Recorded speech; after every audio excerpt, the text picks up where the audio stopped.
Thank you for joining me on this beautiful fall day. I'm Monique Allen, and this is Gardens Matter, brought to you by the Garden Continuum and Medfield TV. Our goal is to give you information to help you get the most out of your landscape. Today, we're going to start by going into the vegetable garden and look at ways to clean it up and get it good and healthy and ready for next year's planting. We're also going to go into the perennial garden and look at the plants there. Some of them have gotten too big for their britches, and it's time for dividing. Then we're going to plant fall annuals in containers so that you can have glorious fall color and interest at this time of year. And throughout the show, we're going to give you some helpful tips that you can take away and use immediately. So come on, we've got some work to do.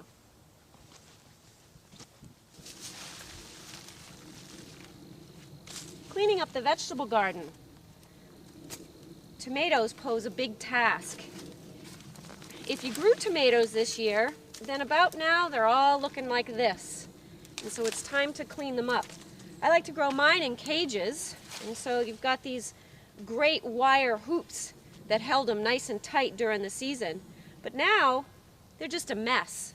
So what I like to do is get them all pulled off so that I can save these cages and use them again next year. Now, tomatoes are something that you don't want to put in your active compost. So what I do is just pull out my tomatoes, fold them up, and put them in a pile. Basically what's going to happen is once I'm all done with this, I'll collect that pile, put it in a good yard paper bag, and throw that away. I don't want to take any of the pathogens that tomatoes carry, like tomato blight. If you guys were like me this year, your garden had a lot of it. So we want to make sure to throw those tomato bits away and then clean up these hoops really nicely so that you can use them again next year.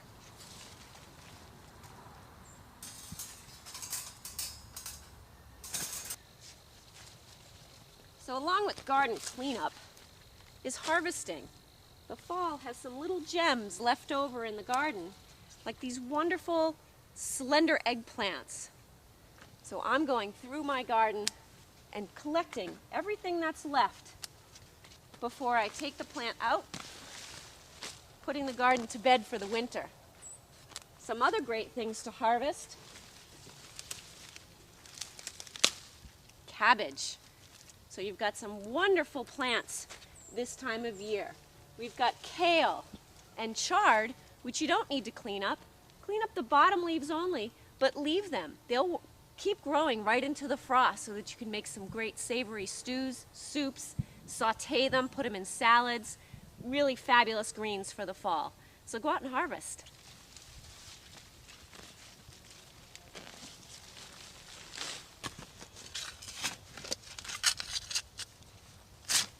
A garden task you may not always think about is that of saving some of the plants that actually won't live over winter. This is a rosemary. I wish we could send smell through the television. It is absolutely a glorious smell.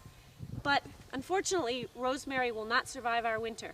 And I love this plant, so I want to keep it.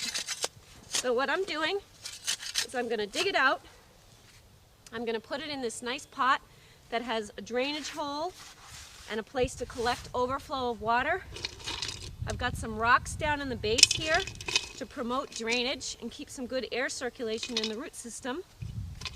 And then what I'm going to do is bring it inside, probably in about a month. It'll take some pretty cold temperatures.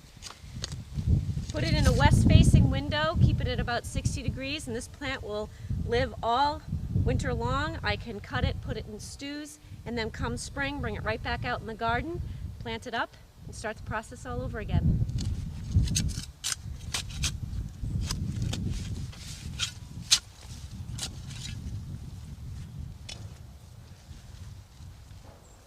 Put a little soil down the bottom.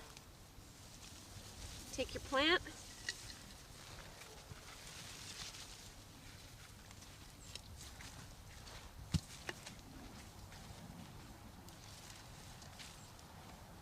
Using the same soil it was growing in all summer.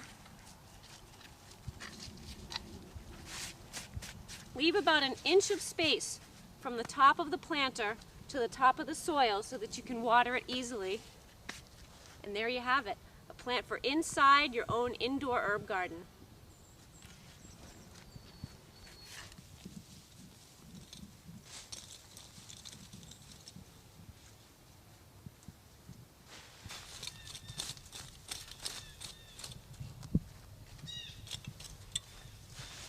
Now the nice clean soil is ready. If you've got the energy, you could even do a cover crop, something like winter rye or clover.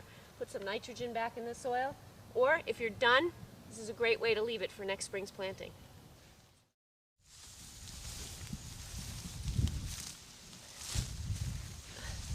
Wow, now this is a weedy bed.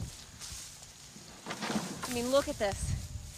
I'm sure that everybody's got a spot on their property that for some reason they just can't get to, and it ends up looking like this. Believe it or not, there are some plants down in here, but here's a tip. An old agricultural saying is 1 year of seed, 7 years of weed. Basically what that means is if you let your plants, your weeds, go to seed, here's grass seed, and I'm not even sure what this is, but it doesn't belong here. And it's all setting seed, and in the fall these seeds are ripening, and if they're allowed to drop and go into the soil, they actually boost up the seed bank. There is a seed bank in the soil, so every time you clear up an area you notice weeds coming out, it's because there's seeds in there. So the key is not to let the weeds go to seed, try to get them out before that, and make taking care of your beds a little bit easier. Back to work.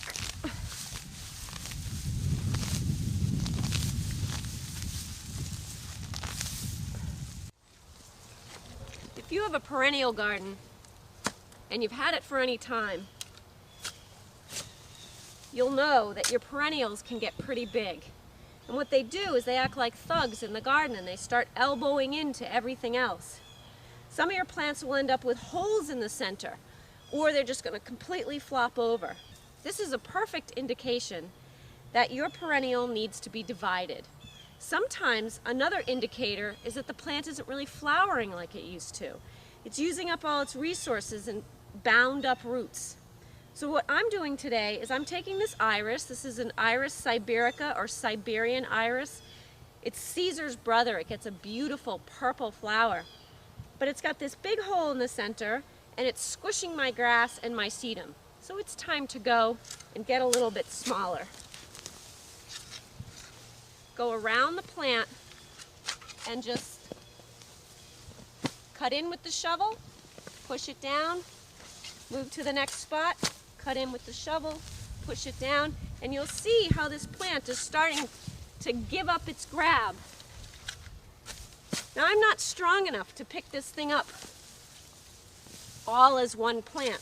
So once I get a part of it nicely separated, I'm going to take my shovel and put it right down in the center, and don't be afraid to jump on your shovel. And you'll see what happens. I'm able to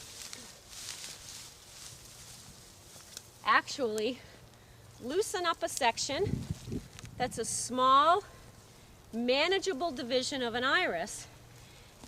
Take that plant, you can pot it up, give it to a friend, put it in another section in your garden, or if you really have no space and you've got no takers, compost pile. But in a plant about this size, I'm probably going to get about 15 plants. So I got some phone calls to make.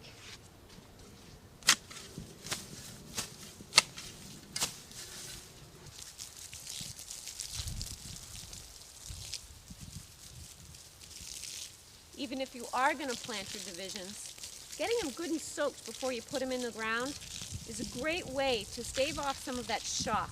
Because you remember how brutal I was being? Yeah, they felt it. They'll be okay, but a little drink of water will calm them down. So get out the hose and water any areas that you know are dry, your broadleaf evergreens, or your perennials that you plan on dividing. So I'm turning off my hose. I'm done with my vegetable garden. There's some more cleanup to do, but I won't be watering in there anymore. So it's time to put this hose away.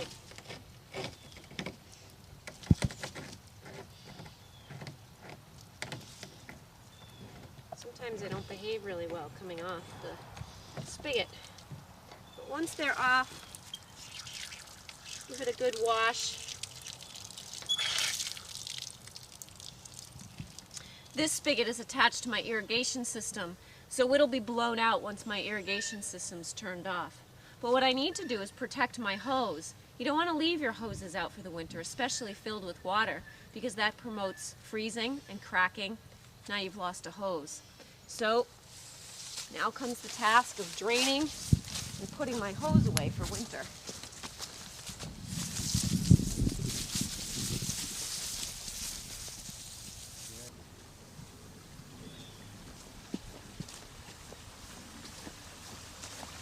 So a good drag will help to drain the hose out. The next task is to actually coil it up so I can put it away neatly. Generally what I do is I keep the hoses nicely coiled throughout the garden. Keeps them in good shape so that they don't get bound up, twisted, or kinked. So putting the hose away in the fall makes bringing them out in the spring a lot nicer of a task. Struggling with a hose is never fun. So as we coil this one, the water will continue to drain out so that I can leave it out in a cold shed. And here's a tip. When you're coiling your hose, it's going to want to misbehave. It's going to want to go all over the place. So what I do is with each coil, I put my foot down on it so that it'll behave. And as you can see, this part of the hose isn't wanting to turn right. So as you're coiling it, you can twist your hose one way or the other so that it'll behave and sit down. Don't make a liar out of me, hose. And make a nice coil. It's great for the shoulders. This effort now makes for a happier spring.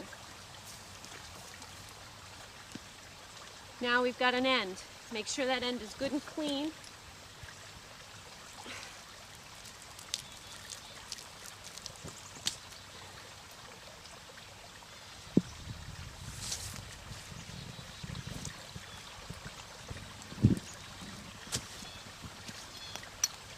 And then you can just put those two ends together.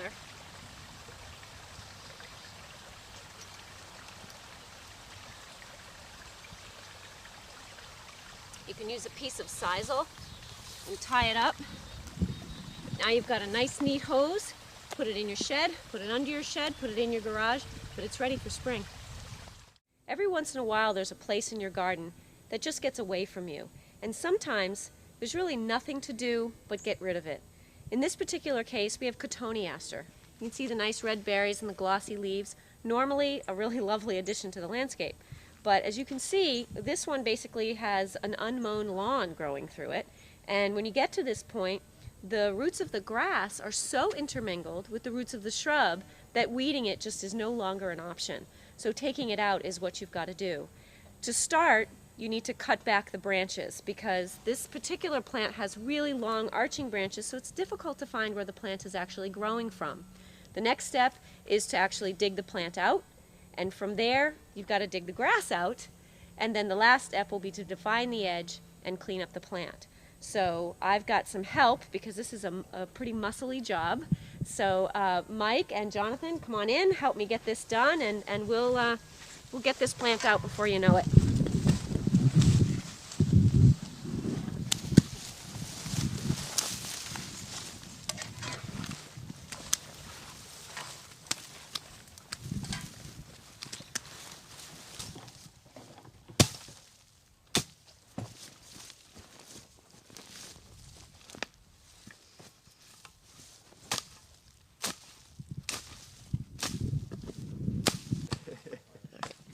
So Mike is using a tool called a mattock, and as you can see, this root system has grabbed onto the soil really, really well. It's a great tool because on one end it has a grub hoe, which is what he's using right now. On the other end it has an axe, so if you need to chop something, you can.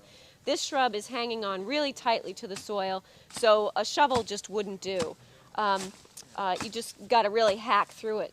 And unfortunately, you can see, Mike, why don't you stop for 1 second so I don't get mattocked.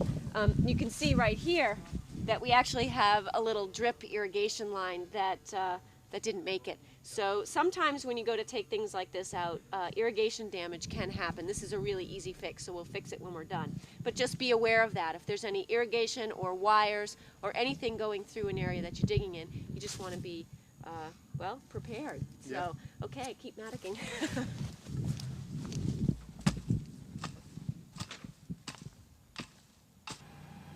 Now, isn't this a difference? So the cotoneaster is gone, the grass is all gone, you can see a nicely defined edge, the yucca has a place of its own, and really the only casualty was a little bit of drip line that was broken. Mike will be back to fix that. It'll be fully operational when we leave. You've got an open space here. If you really love the cotoneaster, you put another cotoneaster in and take good care of it so it doesn't get all weedy again. Another option is, if you've been dividing your perennials, you've got a spot here for a lot of divisions.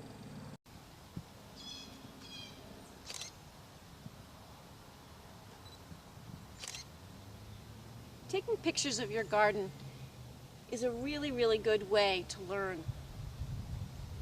What you can learn about is plant combinations, like how amazingly beautiful this sedum, this royal blue gentian, and this hardy chrysanthemum all look together. Great color contrast, just pops. The other thing you can do is you can stand back, take big pictures of your garden so that you can start to understand the composition. What's working? What isn't? Where are the holes? And you don't need a big fancy camera like this. You can use a little pocket job too. It works, and it's a really good teaching tool.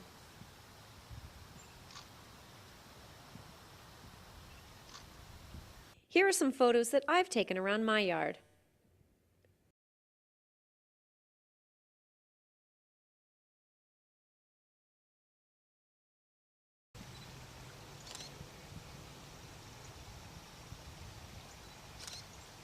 Another great thing about taking pictures far back, looking at the large composition, is you can take those pictures each month.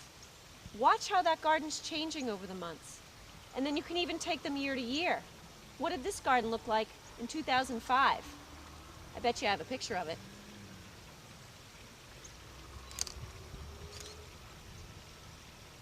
We're in the fall. That means winter's next.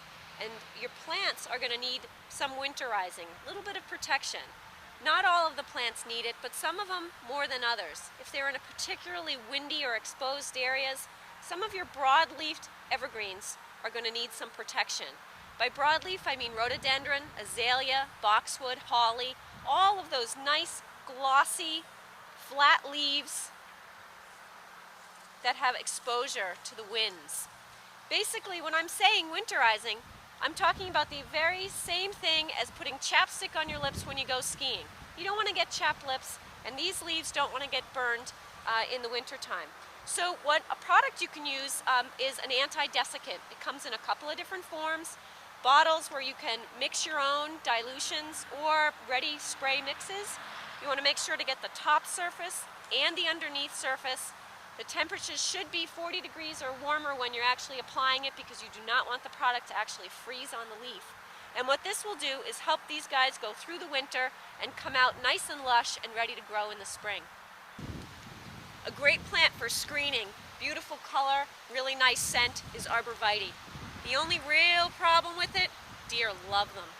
They love these as much as they love your rhododendrons and azaleas and lots of other nice succulent plants that they can use as a food source for the wintertime. So what do? Well, we've got to protect them. Find a way to keep the deer from eating them. So a good way to do that is to use deer netting. This particular netting comes in a roll. It's a very small mesh, about a 1/4 inch mesh. There's also larger meshes that you can use, but I think the smaller ones are better. And basically what you'll do is unroll it and wrap your plant, not too tightly, keeping it somewhat loose. Do 2 layers, and that'll keep the deer from coming through and biting. Now if you have a lot of these, this is a lot of work. So another option could be to use burlap. The one problem with burlap is that you don't want to wrap it like a blanket around the plant. Instead, the better thing to do would be to set up some wooden stakes, and this one might be small for a plant this tall. You want the wooden stake to be as tall as the plant, and then staple gun your burlap, making a shield to keep the deer out, and this also works really well as a wind barrier if you've got some wind problems. So go out and look at what might need to be protected from deer and see if you can help make your plants through the winter. When you think of mulch, you probably think of spring, but fall is also a really good time to think about mulching. So if you're spending time cleaning up your gardens, getting them all edged and ready for winter, and you notice that you really could use some mulch, that you've got a lot of bare soil, then mulching in the fall is a really great idea. I'm here with Mike Kelly at Lovells out in the mulch area. Mike runs the wholesale yard at Lovells, and he's going to help me understand mulch a little bit. So thanks a lot for doing this. Thank you, Monique. All right. So we've got some mulches here. Can you tell me what we've got, what the difference is between them? Well, there are many different types of mulches. The three primary ones that we carry is this is a hemlock mulch, and it's made from only hemlock trees, the bark of only hemlock trees. This next pile is called black forest, and in essence what it is really aged pine. The furthest pile is pine mulch, and pine mulch is made from primarily just the pine trees. All these three piles here are true mulches made from true barks. There is no additives, there's no paint, no enhancements. Yeah, I'm glad to hear that. So I see that, electric red, so that's not natural. That's... No, more than likely if you've seen that real almost cartoony, like that type of red, more often than not that's probably a dyed, enhanced, or painted mulch. Yeah, and you can recognize that sometimes by, if it were to rain, you may see like a trail of red running off onto the sidewalk or something. So now I've also seen black, like almost pitch black mulches, and handled it in my hands. So they're doing it to dark ones. That also can be enhanced with paints and dyes. Although the black forest that we have is not enhanced with paint or dyes, but due to the aging process, your hands can get pretty black from that too. But that's dirty black. That's dirty black. That's a little bit different. Mm-hmm. Okay.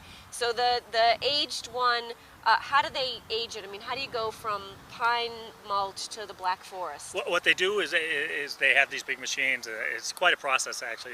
A lot of it's done up in the North Country, whether it be Maine, New Hampshire, Canada. That's where a lot of this takes place. And as they do it, they set it off into a pile. Sometimes they'll mix in small quantities of wood chips to kind of fill and break down. The less wood chips, probably the better the mulch. As you can kind of see, there's not a lot of chips in these ones. Exactly, and that kind of I feel makes it aesthetically more pleasing. Right. So the aging process is time, but also that time, and they turn it. The big machines are always turning it, so that mulch is always recirculating air throughout it. So. Okay. All right. Well, mulch is definitely a big business. So yeah, it is. Absolutely. It's a great product. Everyone should use it. Yeah, so. Absolutely. All right, Mike. Thank you very much. I appreciate your time. Thank you for coming. Another option for mulch is wood chips. This pile is that of hard wood, and basically the way this mulch is made is when a tree is taken down and put through a chipper, this is what comes out. So it's a lot less expensive than the more decorative mulches. It can be used in large, wide open areas, mostly for trees and large shrubs. It works really well to hold in moisture so that you don't have to irrigate as much. And if you have blueberries, this is a great mulch to pile nice and thick around the base of your blueberries before winter. A question I often get is, why should I be mulching? Mulch is an important aspect of the garden. By having mulch on your garden, you keep even temperature, even moisture, and you're emulating the woodland duff, which is basically that leaf layer that lies on the forest floor. The one problem with mulch is that oftentimes I see too much. And you have all probably seen trees that have triangular cones of mulch. We call those mulch volcanoes. And we don't want that. You want to try to keep the mulch at a nice consistent level of about 2 or 3 inches tops, and at the base of your plants you want to pull that mulch away so that you've got a nice root flare, so that you can see the plant going into the ground at a bit of an angle, and that is healthy mulching. Containers are a wonderful addition to any landscape. They allow you to put all sorts of seasonal interest in. You can put spring color in, summer, fall, and even winter interest in containers. As you can see, I've got some big, beautiful ones here with me. They're plastic composite material, so they can stay out all winter long. And right now they're full of the remnants of the summer color. The petunias have started to pass. The Ipomea, or the potato vine, is all starting to wilt out, and that's because as you get into fall, your nighttime temperatures drop, and these really delicate summer annuals don't last. So what we're going to do now is plant color for fall. Fall really is the second spring. No need to give it up, you know. We can keep having color going. Things like mums and kales, asters. You can get real fancy with the things you put in here. So the first step is to clean it up. So I've got Josh here. Josh, come on, help me. And we're going to start pulling these apart.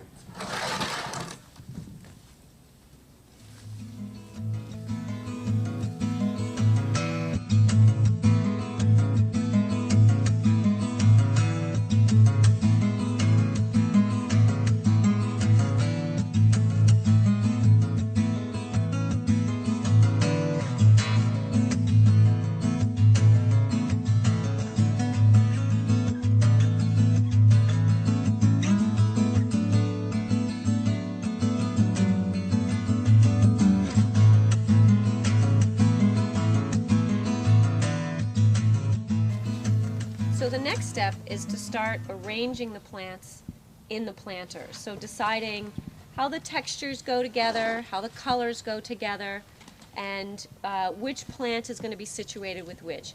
Don't expect that you're going to get this right the first time. Put them in, scooch them around, flip one out, put one back in. It's really a matter of moving them around until they feel right to you.